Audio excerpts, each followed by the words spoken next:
हरे मुरारी नाथ नारायण वासुदेव।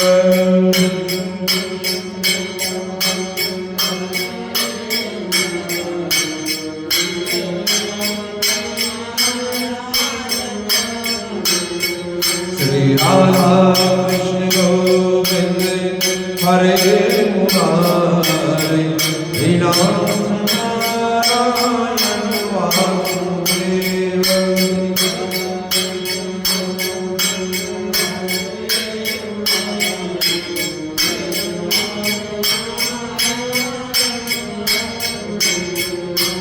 हे नाथ नारायण वासुदेव, हे नाथ नारायण वासुदेव।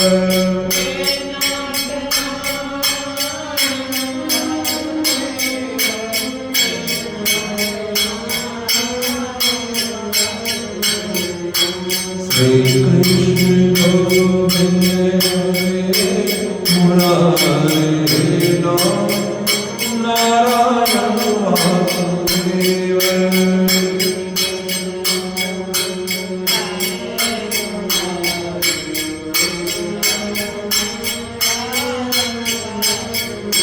बोलो वृंदावन बिहारी लाल की जय। गजाननं गणाधिसेवितं कपित जम्बूफलचारुभक्षणम्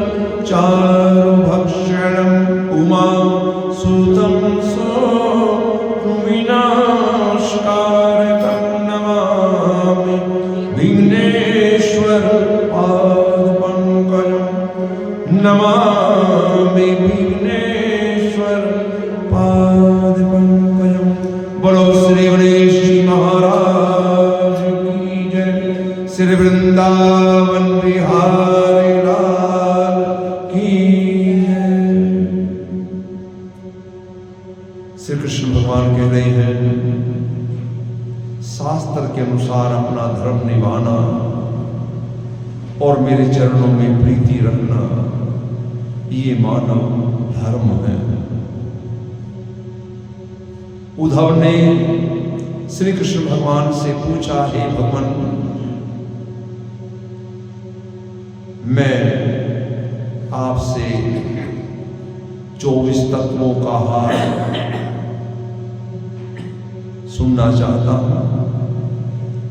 कोई 3 तत्व बतलाते हैं ऋषि मुनि, कोई 11 तत्व, कोई 9 तत्व और कोई 6। ये भेद मैं जानना चाहता हूं, मेरा संशय दूर कीजिए। श्याम सुंदर ने कहा, उद्धव, संसार रूपी माया से योगी हो चाहे कोई ऋषि हो, कोई नहीं बचा।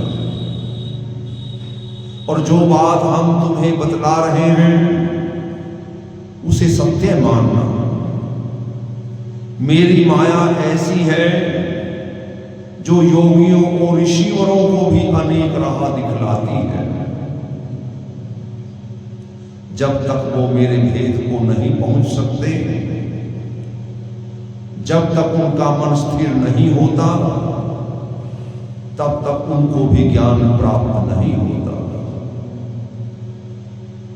वैसे मेरी माया के 3 गुण हैं, सतोगुण, रजोगुण, तमोगुण। और इन गुणों से ही संसार की रचना होती है। इनके घटने और बढ़ने से ही संसार की उत्पत्ति होती है।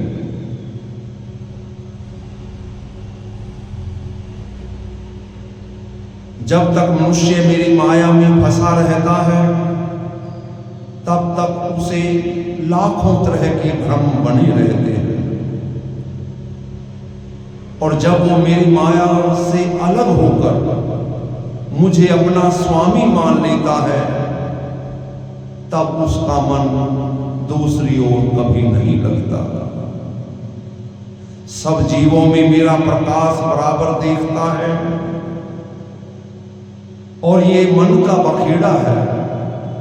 कि मनुष्य संसारिक माया में फंसने से मुझे नहीं पहचानता।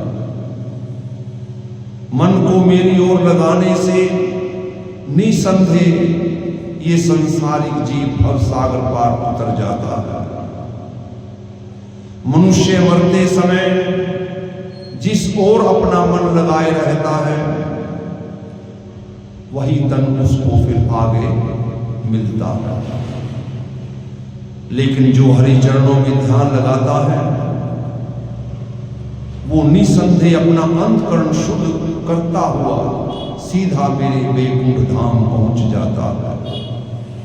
जो लोग अपना इस शरीर को हष्ट पुष्ट करने के लिए जीव हिंसा करते हैं उनको अवश्य में नरक में नाना प्रकार की योनियों में दुख उठाकर फिर 84 लाख योनियां भोगनी पड़ती है।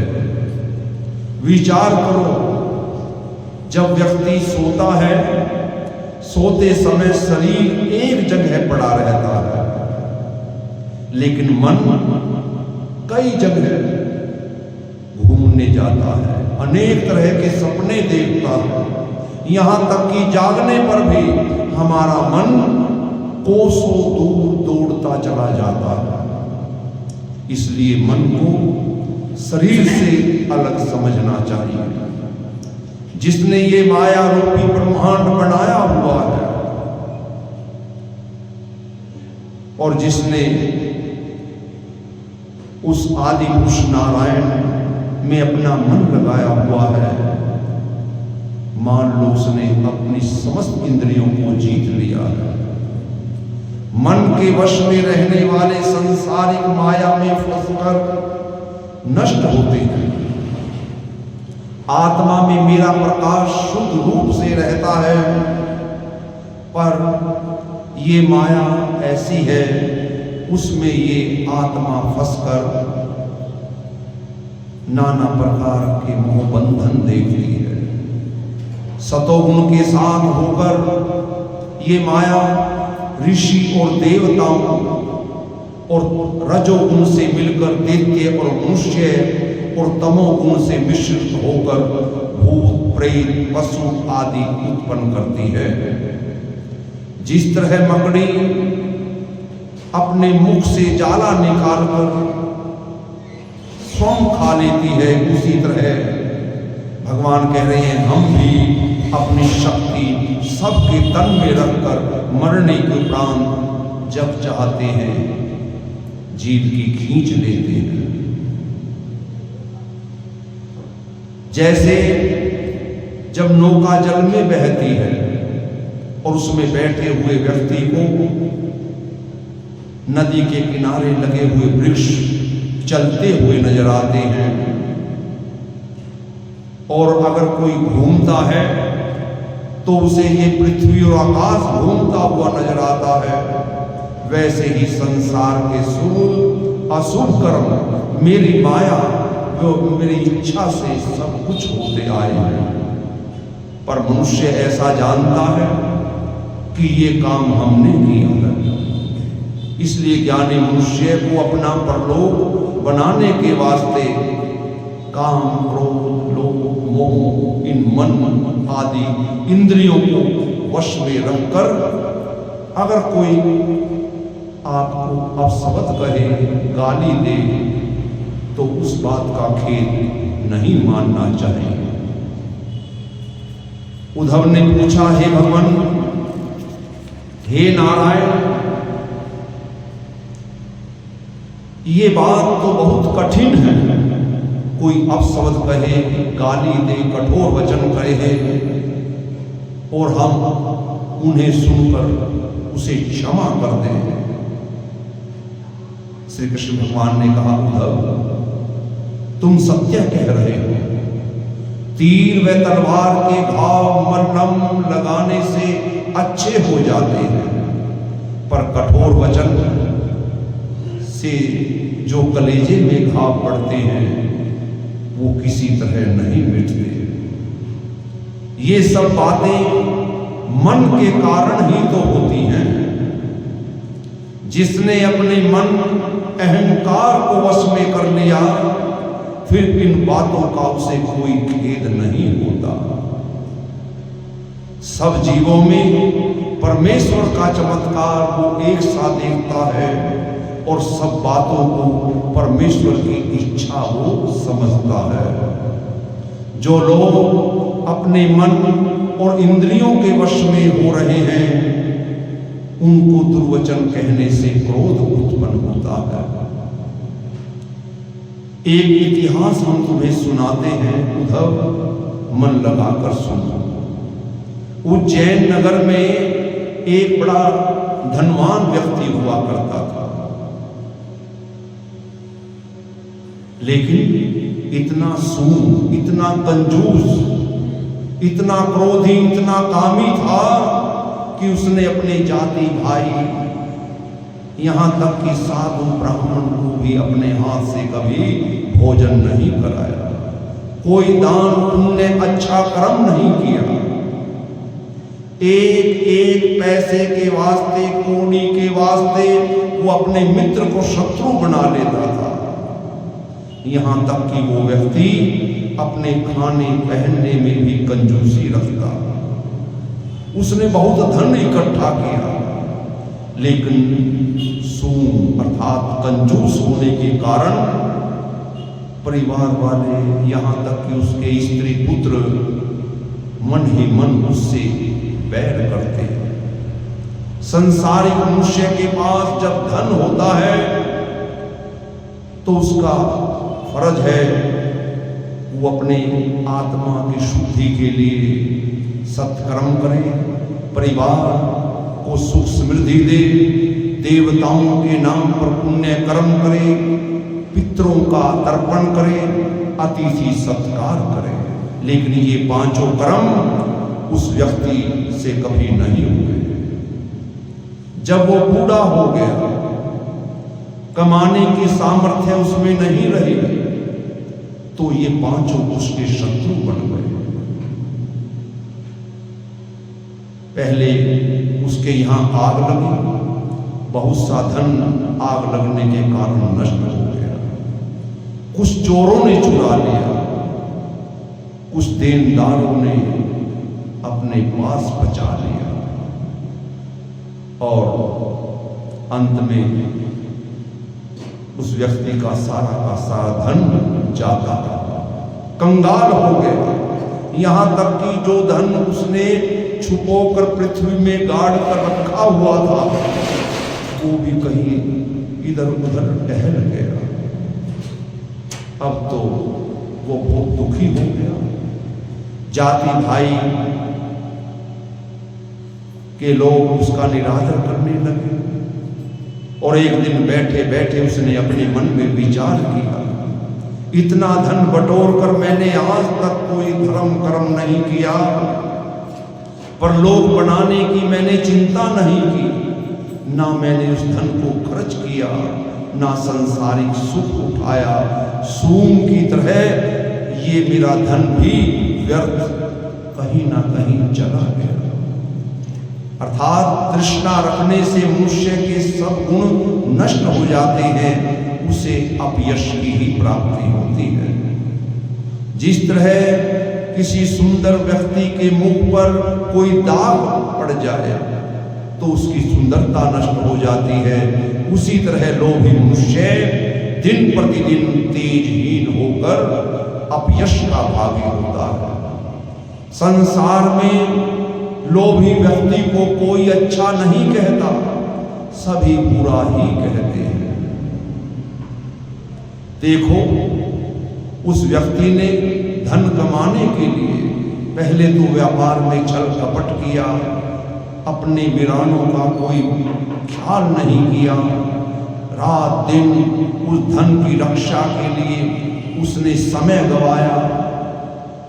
यहाँ तक कि रात को निंद्रा भी ठीक ढंग से नहीं ली, और यहाँ तक धन होने के बाद उसने जुआ, वैश्यगमन, जीव हिंसा, जाति भाइयों से अभिमान के कारण दुख उठाया, और भी उस व्यक्ति से अपने जीवन में अनेक पाप हुए। जिस कारण से संसार में उसे अपयश का भागी बनना पड़ा। अब अंतिम समय में वो मन ही मन विचार कर रहा है, परमेश्वर ने बहुत अच्छा किया जो मेरा सारा का सारा धन जाता रहा। जिस धन में इतने अवगुण भरे हैं उसे पाकर मैंने कोई शुभ कर्म भी नहीं किया। धन इकट्ठा करने के सिवा मैंने कोई सुख नहीं उठाया। 4 दिन के जीने में माया रूपी ये धन, ये पुत्र स्त्री के वास्ते मैंने सबसे बैर कमाया। जो लोग इस भारत खंड में मनुष्य तन पाकर धन, पुत्र और संतान, संतति के प्रेम के बंधन में फंसकर नष्ट हो जाते हैं, उनका संसार में जन्म लेना व्यर्थ है। उन्हें बड़ा मूर्ख समझना चाहिए। इस भारत खंड में तो देवता लोग भी यही इच्छा रखते हैं, अगर हमारा जन्म एक बार इस भारत खंड में हो जाए तो हम भी ऐसे ऐसे पुण्य कर्म करें जिससे कि बहुत बड़ी पदवी हमें प्राप्त हो। लेकिन अब बुढ़ापा आने के कारण वो व्यक्ति इंद्रियों में सामर्थ्य घटने से अब उससे कोई शुभ कर्म भी नहीं होने पाता। अब तो उसने विचार किया, अब तो जितने दिन मेरे जीने के बचे हैं, क्यों ना मैं परमेश्वर का सिमरन और ध्यान करके अपनी आदत सुधार लूं। और ऐसा विचार करके उसने अपने मन को विरक्त किया और संन्यास धारण करके एक जगह बैठकर परमेश्वर का सिमरन ध्यान करने लगा। अगर वो भिक्षा मांगने के लिए नगर में जाता तो नगरवासी उसको पहचान कर उसकी पिछली बात याद करके उसे अपशब्द कहते, दुख देते, कोई उसका दंड कमंडल छीन लेता और कोई कहता ये तो बड़ा सूम है, बड़ा कपटी है, अब बुगला भक्त बनकर ये सन्यासी बना हुआ है। श्री कृष्ण भगवान कह रहे हैं उद्धव, अब वो व्यक्ति लोगों के दुर्वचन कहने से, मिथ्या भाषण सुनने से, अनेक दुख पाने पर भी अपने हृदय में कोई खेद ना मानकर अपने मन को समझाने लगा कि मुझे किसी देवता, मनुष्य, नवग्रह या अब कोई मुझे दुख नहीं दे सकता। ये जो दुख मुझे मिल रहा है ये सब मुझे अपने प्रारब्ध के कारण ही मिला है। संसारिक मनुष्य अपना मन चलायमान होने से ही शुभ अशुभ जैसे कर्म करता है वैसा ही उसको दुख सुख इस संसार में जीते जी भोगना पड़ता है। जिसने अपना मन वश में कर लिया उसे कुछ फिर जीवन में दुख नहीं उठाना पड़ता। यज्ञ, तप, दान, व्रत आदि करने का प्रयोजन भी उसके लिए फिर कुछ नहीं रहेगा। पर ये चंचल मन बड़ा बलवान है। ये चंचल मन जल्दी से वश में होने वाला नहीं, क्योंकि मन के कारण ही सदा शत्रु मित्र होते आए हैं। मन को रोक लेने से, मन को वश में करने से ना कोई शत्रु रहता ना कोई मित्र रहता, और जिसने अपना मन वश में कर लिया उसका धर्म, कर्म, सब कुछ पुण्य का वो भागी हो गया। इसलिए मन को संसारिक माया से रोककर जीव को चाहिए हरि चरणों में अपने मन को लगाए। मन के हारे हार है, मन के जीते जीत, ब्रह्म को पाए मन की है परती। श्री कृष्ण भगवान कह रहे उद्धव, अब वो व्यक्ति अपने मन को रोककर ऐसा ज्ञानी हो गया कि अब किसी के अपशब्द कहने से, गाली गलौज करने से वो क्रोध नहीं मानता। इस तरह का ज्ञान मन में रखकर अब वो मरने के उपरांत सीधा मुक्ति पदवी पर पहुंचा। जो व्यक्ति आज के दिन इस अध्याय को सच्चे मन से कहते हैं, सुनते हैं, वो निसंदेह उनका मन काम क्रोध लोभ आदि के वश न होकर भव सागर पार वो उतर जाते हैं। इति श्री भागवत सकल कथा विराम। बोलो श्री विष्णु भगवान की जय। शांताकारं भुजगशयनं पद्मनाभं सुरेशं विश्वाधारं गगनसदृशं मेघवर्णं शुभांगं श्रीलक्ष्मीकान्तं कमलनयनं गम्यं वन्दे विष्णुभवभयहरं सर्वलोकैकनाथं कर्पूरगौरं संसारसारं भुजगेन्द्रं सदा वसन्तं भवं भवानी सहितं नमामि।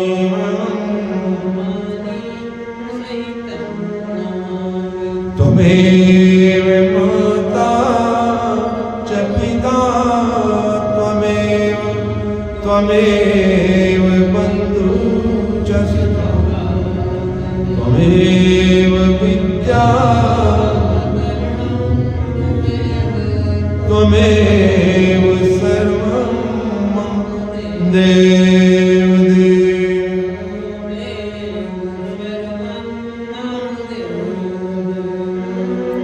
सर्वे भवन्तु सुखिनः सर्वे सन्तु निरामया सर्वे भद्राणि पश्यन्तु मा कश्चित् दुःखभाग् भवेत्। धर्म की अधर्म का प्राणियों में विश्व का गौ हत्या सनातन धर्म की जय।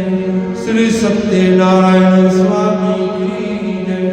हे माई सचिया त्योचिया जोता वाले माता तेरी सदा ही जय। श्रीमद्भागवत महापुराण की जय। श्री सुखदेव जी महाराज की जय। बोलो वीर बजरंगी हर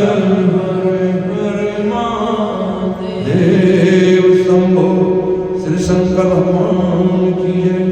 जय जय श्री राधे श्याम जय श्री राधे श्याम जय श्याम। ओम त्र्यंबकं यजामहे सुगंधिं पुष्टिवर्धनम् उर्वारुकमिव बन्धनात् मृत्योर्मोक्षीयमामृतात्। ॐ त्र्यंबकं यजामहे सुगन्धिं पुष्टिवर्धनम्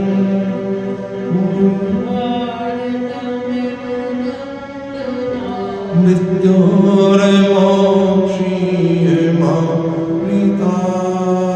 ॐ त्र्यंबकं यजामहे सुगन्धिं पुष्टिवर्धनम्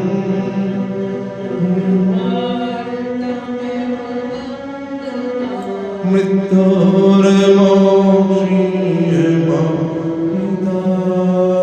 ॐ त्र्यंबकं यजामहे सुगन्धिं पुष्टिवर्धनम्